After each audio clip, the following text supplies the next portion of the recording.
The argument for every UFC legend, starting off with Alexander Volkanovski. I think what makes Volk stand out is his resume and his quality of competition, specifically how many elite wins he has. He's beaten Max Holloway 3 times and Jose Aldo. Those are 4 elite wins. Plus, he already has a ton of good wins like Yair, Chad Mendes, Ortega, Diego Lopez. And his losses are against elite competition like Ilia Topuria and Islam Makhachev, when other guys on the GOAT list have lost to Chris Weidman, Dominic Reyes, Matt Serra. He never took PEDs, and he's by far the most underappreciated UFC legend and UFC GOAT, I think, of all time. When fighters talk about the greatest of all time, they usually talk about GSP, Khabib, Jon Jones. Even when people say that Jon Jones shouldn't be on the list, they replace him with guys like Anderson Silva, GSP, and they're definitely up there on the greatest of all time list, but they never mention Alexander Volkanovski. It's almost like he's not even in the discussion. And while this isn't a GOAT ranking, I do think he's a top 3 fighter of all time. Next, we have Jon Jones. I feel like what makes Jones stand out above everyone else is his longevity. He was able to defeat 3 different generations of fighters, the generation before him, at the beginning of his title run, his generation, guys like Gus,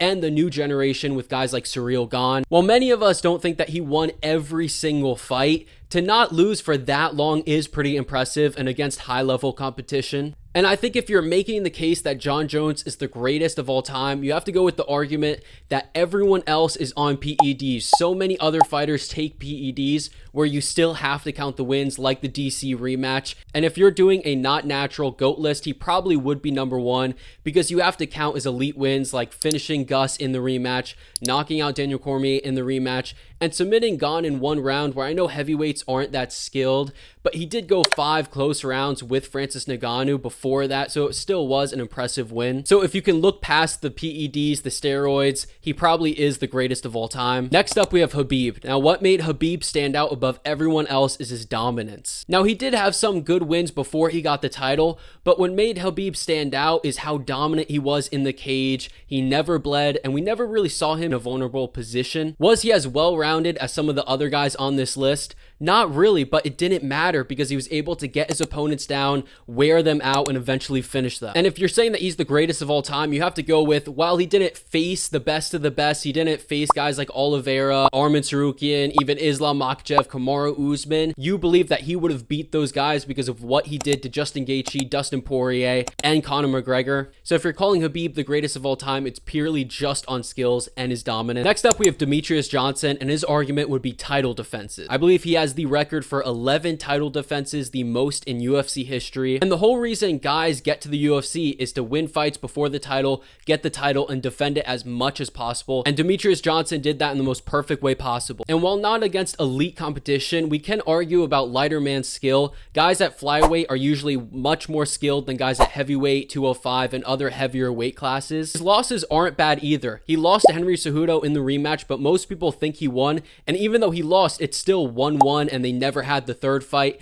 And he lost to Cruz before he was even in his prime, and he was massively undersized. Next up, we have GSP, and his argument is his well-roundedness, and not just in the cage. I think most of us can agree what makes the greatest of all time is title defenses, quality of competition, their losses. And while GSP wasn't really the best out of any of those, he had a little bit of everything, and he was about 2 or 3 on everything. Did he face the best competition out of all these guys? No, he didn't. But he faced elite competition. He fought Matt Hughes multiple times. Johnny Hendricks was pretty good. He never popped for PEDs. He was natural. Does he have 11 title defenses like Demetrius Johnson? No, but he had about 9, which is still a ton of title defenses in general. Did he have losses? Yes. Did he avenge them? Yes, he avenged almost every single one of his losses. Did he win in multiple weight classes? Yes, and he got a second belt. So again, he wasn't the greatest in any of these categories, but he was so high in all of them that if you average it out, he could be the greatest of all time. Next up, we have Anderson Silva. Now, what makes him special is how he was in his prime. He's right up there with DJ with 10 title defenses, but most people say that he's the GOAT, similar to just watching him in the cage, almost like the striking version of Khabib. He was so dominant, and people would say he looked like he was in the Matrix. He was one of the pioneers of the sport. Did he face the best competition out of all these guys?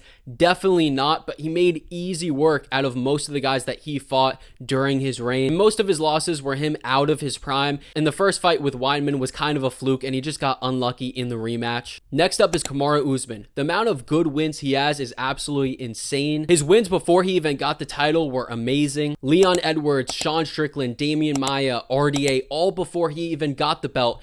And he got the belt off of Tyron Woodley and dominated him, which is one of the most impressive ways to win the belt. Then he has other good wins like Covington twice, Masvidal twice, Burns, Buckley, which aren't elite wins, but they still are pretty good. And just like Volk, he has some of the best losses in the UFC. He was dominating Leon before getting finished at the very end. The third fight, while he lost, it still was a really close fight and it could have been a draw.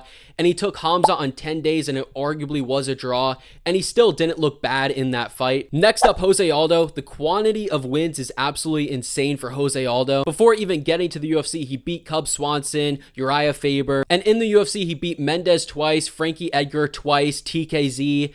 As a contender, he beat Moicano. And at 135, he arguably beat Bautista, Marlon Moraes, he beat Cheeto, Rob Font, Pedro Munoz, and Jonathan Martinez. Yes, he has a ton of losses, but a lot of those fights you could argue he won, and he only lost to the best of the best. Next, we have two guys who are in identical situations, Daniel Cormier and Max Holloway. They both are kind of seen as second place fighters, and I believe if Jon Jones chose another sport and Volkanovski stuck with rugby, these two may be the greatest of all time. Max had about 3 defenses before losing to Volk, and I don't see him losing to anyone else. I think he would have defended many more times, and I don't think he would have lost the belt for another 5 years. I think he could have racked up 9 defenses, 10 defenses. He could have been close to tying the record with much better competition. For Daniel Cormier, it's the same thing. I think he would have beat everyone outside of Jon Jones. He wouldn't have had those 2 losses, and he would have just basically stole Jon Jones' wins. He would have beat Gus multiple times, Rumble Johnson multiple times, and he would have been able to go up to heavyweight sooner